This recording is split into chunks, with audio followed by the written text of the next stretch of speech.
पार्षद भगवान की जय। आचार्य श्री विद्यासागर जी महामुनिराज की जय। पाठशाला प्रेरक मुनिषी नैना सागर जी महाराज की जय। महाराज जी की चरणों में त्रिवार नमोस्तु करते हुए आज का बहुचर्चित कार्यक्रम शंका का समाधान प्रारंभ करते हैं। आप सभी की जो भी शंका है आप मुनिषी के समक्ष रख सकते हैं। पहला प्रश्न कर रही है आरती दी। महाराज जी के चरणों में बारंबार नमोस्तु। महाराज जी, महाराज जी मेरा प्रश्न है कि हम सरल कैसे बने। महाराज जी, मैं आपको सरल कैसे बनाए। बहुत सुंदर।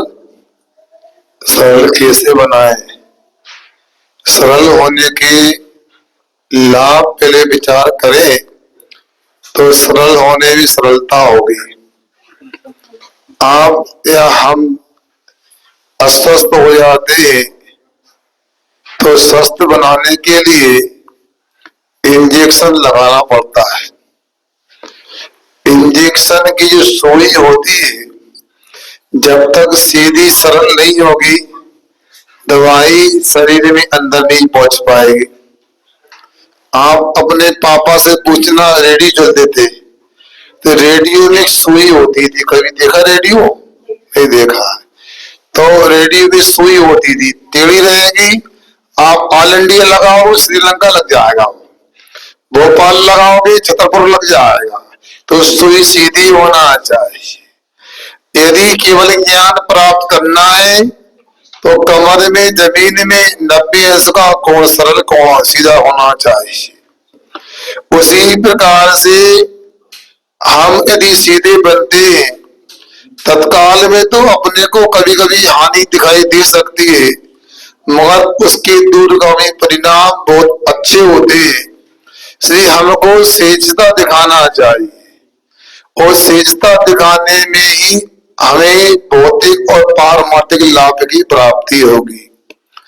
अब सहजता का मतलब यह है, कोई आपसे कहे, अभी मैं आपसे कहूं आप चंद्रमा लेके आओ मेरे लिए, बोलो क्या बोलोगे?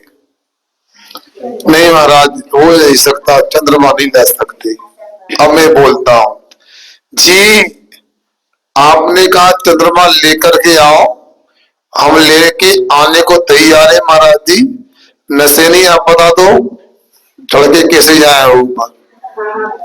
तो महाराज की आज्ञा का पालन हो गया, वो आपने कह दिया महाराज तैयार है, कैसे लेके आए आप बताओ ऊपर। इसी प्रकार से सरलता होना चाहिए। अब आपने मेरे से कोई कठिन प्रश्न पूछ लिया और मुझे आ नहीं रहा, संतोष भैया क्या करें? तो उसमें क्या बात है, हम कहेंगे आपने जो प्रश्न किया है अभी मेरे उपयोग में नहीं है, मैं शास्त्र में देख करके आपके प्रश्न का उत्तर दूंगा। तो उसमें क्या हो गया?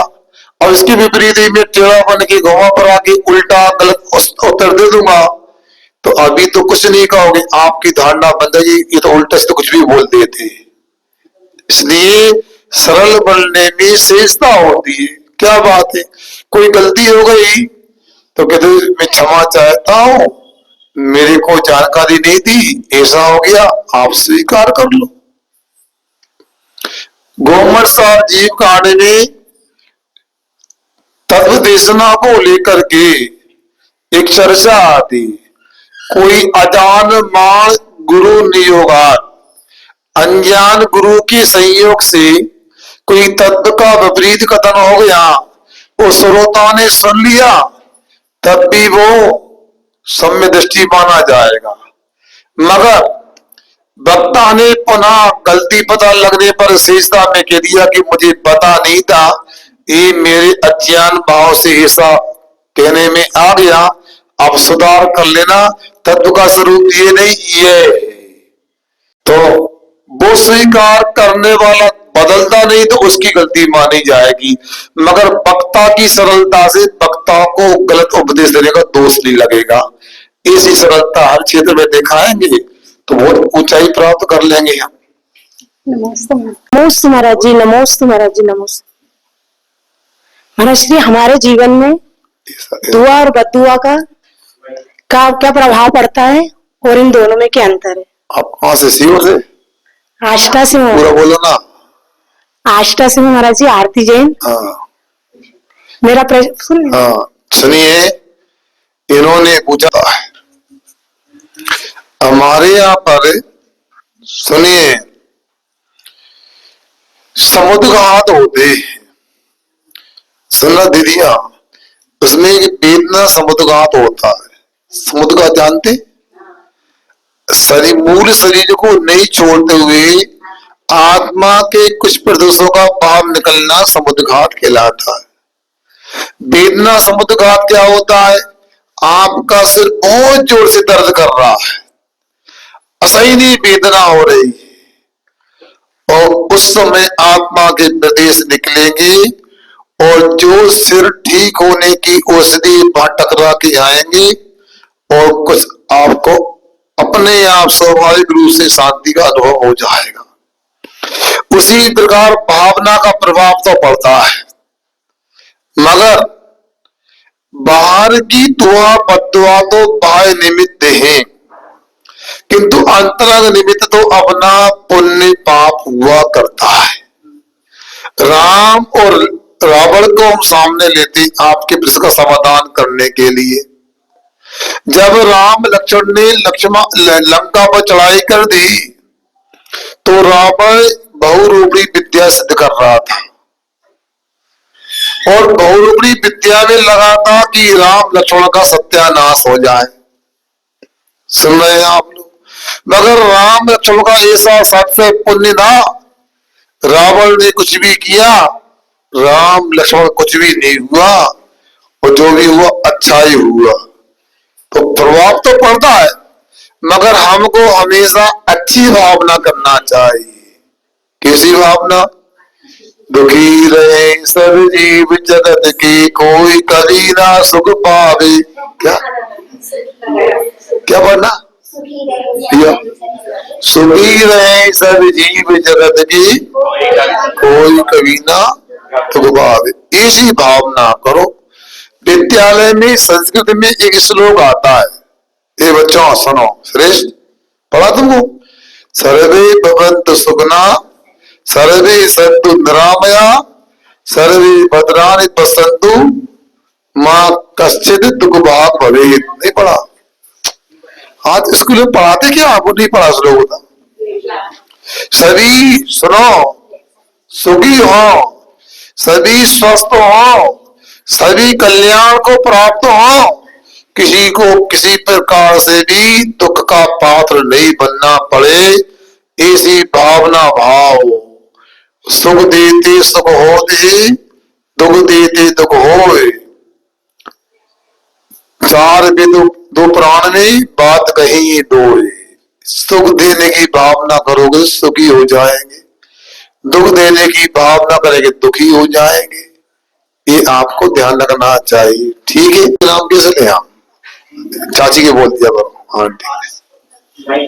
नमोस्तु महाराज श्री, नमोस्तु नमोस्तु। मैं वर्षा जैन आष्टा से।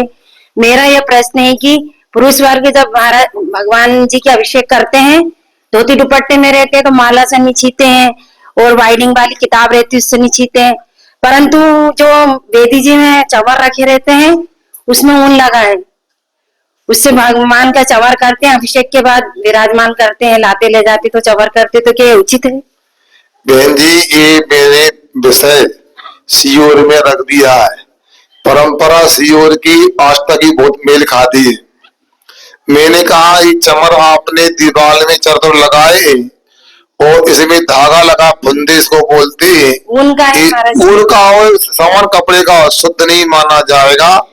तो आप लोगों को यदि चमर ढोरना है संतोष भैया, तो आजकल वो सफेद तार वाले धागे वाले भी आते हैं, प्लास्टिक के धागे रहते हैं वो, तो उसमें कुछ नहीं होता है, प्लास्टिक होता है, इसका उपयोग कर सकते। अंदर ऐसी व्यवस्था करें वो 16 वाले भी छू सके।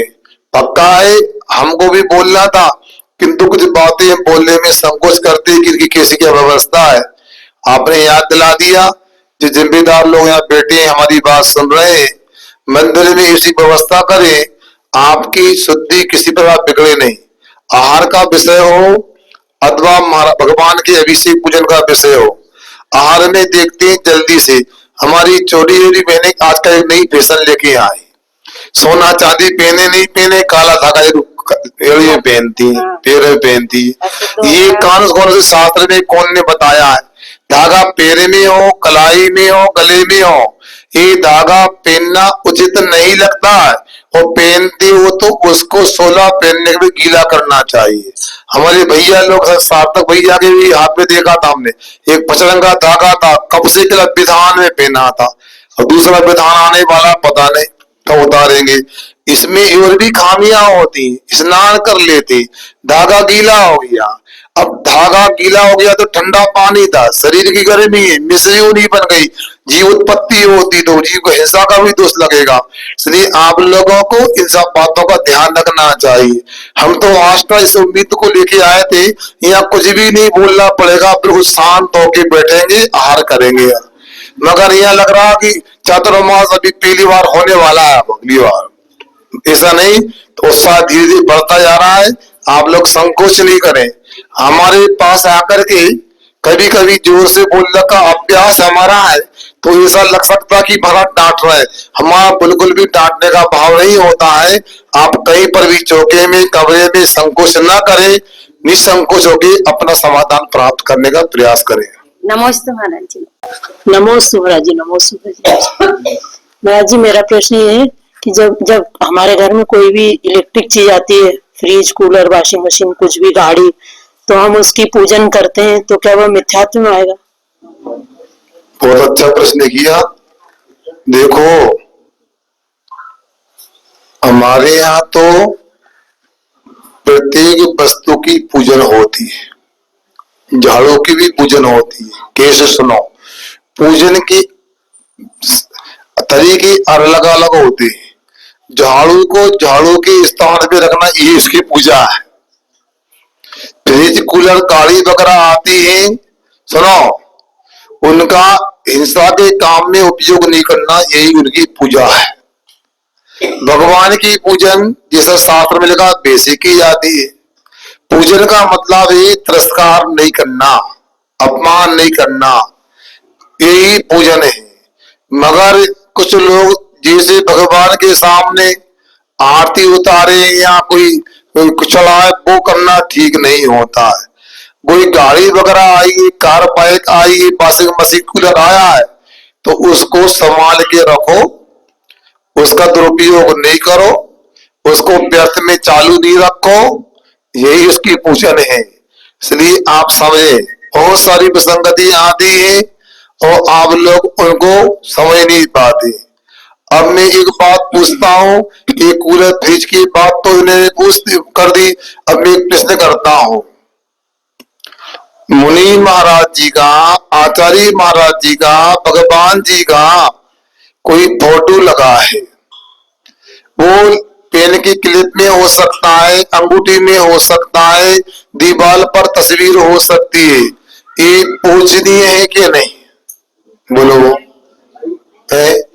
फिर ये देखा जाता है जहाँ भगवान की, महाराज की फोटो वगैरह होती है, कई लोग नमस्कार नमोस्तु करते हैं, अर्घ भी चढ़ा देते हैं, ये सब देखने में आता है। यदि इनको आप पूजनीय मानते हो तो 5-7 दिन तक धातु की, पाषाण की प्रतिमा को लेकर आते हो और प्रतिष्ठाचारी महोदय अनुष्ठान करते हैं, अनेक सैकड़ों इंद्राणी अनुष्ठान करते हैं, याग मंडल आदि करते हैं, और विशुद्धि बढ़ाने करके आचार्य, उपाध्याय, साधु महाराज सूर्य मंत्र देते हैं, तब जाकर के प्रतिमा पूजनीय होती है। बिना पंच कल्याण की प्रतिमा की भी पूजता नहीं होती, तो तस्वीर कागज की, प्लास्टिक की पूज कैसे हो सकती है? इतना अवश्य है, इसको दक्षिण दिशा की दीवार में लगाओ तो मांगलिक हो सकता पंच परमेश्वर की तस्वीर को, ये पूजनीय नहीं है। समझ में आ गया? मगर ये ऐसा भी नहीं कि पैरों में पड़ तो अपमान करने योग्य भी नहीं है, स्मरणीय है, सम्मानीय भी कह सकते हैं, पूजनीय नहीं। पूजनीय में और सम्मानीय में अंतर मानते नहीं मानते? हमारे माता पिता कौन है? सम्मानीय है, और पंच परमेश्वर कौन है? पूजनीय है। इतना विवेक रखोगे तो आपके लिए समदर्शन की प्राप्ति में बाधा नहीं आएगी। महाराज जी, एक प्रश्न और। बिल्कुल। महाराज जी, जब उपवास करते हैं तो जैसे मौन रखते हैं, मौन रखते हैं, मौन उपवास करते हैं, तो उसमें जैसे छूट रखते हैं कि भगवान की भक्ति किसी भी रूप में, जैसे पूजन करते हैं तो बोलते हैं, पाठ करते हैं तो बोलते हैं, या किसी ने धर्म का कुछ पूछ लिया तो बोल लेते हैं, तो उसमें दोष तो नहीं लगेगा? देखो ऐसा है, आपने जब मौन का संकल्प लिया उस समय आपने स्थिति क्या रखी है? आप धार्मिक कार्यों के लिए छूट रख सकते हो, रखते हैं महाराज। उसको रख करके बाकी नहीं बोलेंगे। हम भी उपवास आदि करते हैं, जब मंत्र मौन रखते हैं तो स्वाध्याय के लिए छूट है, स्वाध्याय करते हैं उसकी छूट, बाकी मौन रहेगा हमारा। मंगलाचरण से लेके जन्माष्टमी तक मौन खोल लेते हैं, तो आप भी अपनी स्थिति को देख करके आप काम कर सकते हो। नमोस्तु महाराज जी। मेरा प्रश्न है महाराज जी, भक्ति, श्रद्धा और विश्वास, इन तीनों में मतलब एक है कि अलग अलग है? क्योंकि अपन भगवान की भक्ति कर रहे हैं, वो भी विश्वास में आएगी, श्रद्धा है तो भी विश्वास, तो ये तीनों एक ही है कि अलग अलग? देखो, भक्ति, श्रद्धा और विश्वास, हम इनको किसी अपेक्षा से भिन्न भी बोल सकते हैं। विश्वास जो होता है शब्द, तो व्यापक लौकिक क्षेत्र में भी उसका प्रयोग होता है। श्रद्धा और भक्ति परमार्थ के लिए होता है, और जहां श्रद्धा होती है वहां पर ही भक्ति का भाव उत्पन्न होता है। इसलिए श्रद्धा सामान्य है और भक्ति विशेष है। समझ में आया ना? क्योंकि बिना श्रद्धा के आपको भक्ति का भाव उत्पन्न नहीं होगा। यदि अभी भगवान के मंदिर में जाओगे, आरती करोगे, तो भगवान के प्रति, भगवान के रूप में श्रद्धा होगी, आपकी समर्पण होगा, तब उनका गुणगान करने का, स्तुति करने का, आरती करने का भाव आएगा। वही आरती गुणगान करना एक भक्ति मानी जाती है। समझ में आ गया ना? ये सामान्यता एक है, किंतु इनमें भी सामान्य विशेष का अंतर हो सकता है। जिस मतलब जिस लोगों के प्रति अपना, जो भगवान के प्रति है, तो उनके प्रति वो विश्वास उसमें ही मैंने आएगा। बोल दिया ना, विश्वास परमार्थ में भी हो सकता है और लौकिक में भी हो सकता है। ग्राहक का दुकानदार के प्रति विश्वास होता है, भक्ति श्रद्धा नहीं होती। दुकानदार ग्राहक को उधार देता, विश्वास होता है, भक्ति श्रद्धा से देते क्या? इसलिए ये विश्वास सामान्य हो गया, जो परमार्थ में लौकिक क्षेत्र में भी प्रयुक्त होता है। भक्ति श्रद्धा ये परमार्थ के क्षेत्र में प्रयुक्त होता है शब्द। इतना अंतर जानना चाहिए। नमोस्तु महाराज जी।